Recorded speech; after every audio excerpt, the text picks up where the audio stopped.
To, assalamu alaikum warahmatullahi. To, kamar yadda muka yi tsammani dai hamster cewar za su yi amfani da coin na profit per hour ne. To, alhamdulillah abinda suka fidda sanarwa kenan yau a channel ɗinsu.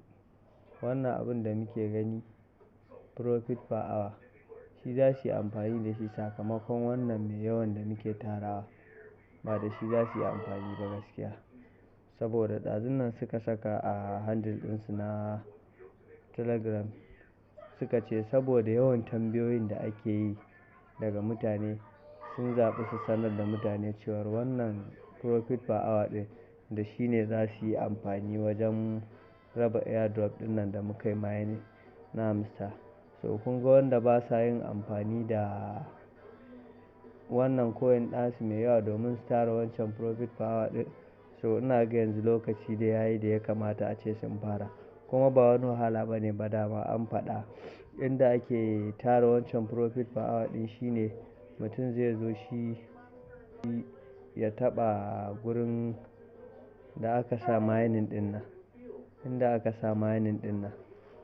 Yau in ka taɓa shi zai shiga. In ka taɓa inda aka sa mining ɗin nan zai shiga. So in ka shiga za ka tura sama haka. So dukkanan guraren Boston ne. Duk inda ka taɓa gurin Boston ne. Da yawa wasu suna taɓa wannan profit per hour na wajen fan token ɗin nan. Wasu suna taɓa staking ɗin nan. Wasu suna taɓa Ether pair ɗin nan. Wasu suna taɓa BTC pair. Kowanne dai da wanda yake taɓawa. Adadin point ɗinka adadin abin da za ka taɓa ya baka profit per hour. Ga top 10 CMC ɗin nan. Haka wannan game DeFi ɗin. Ko ina ana iya taɓa su a nan gun da duk ka ga ya kale domin ka samu profit per hour.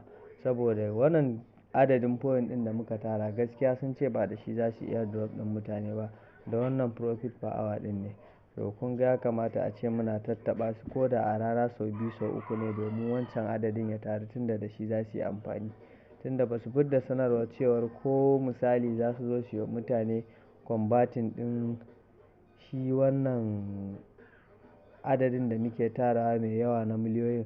Ba mu sani ba ko sun ce za su zo su yi converting ɗinsa ne ko me ba mu sani ba. So tunda sun ba da hanyar da za ka yi converting da kanka. So ka ga ba jiran a ce kuma sai sun zo. Kawai mutum sai yake taɓa wajen profit per hour ɗin nan iya samun profit ɗinsa wanda da shi ne za a yi amfani. Allah Ubangiji ya sa mu dace.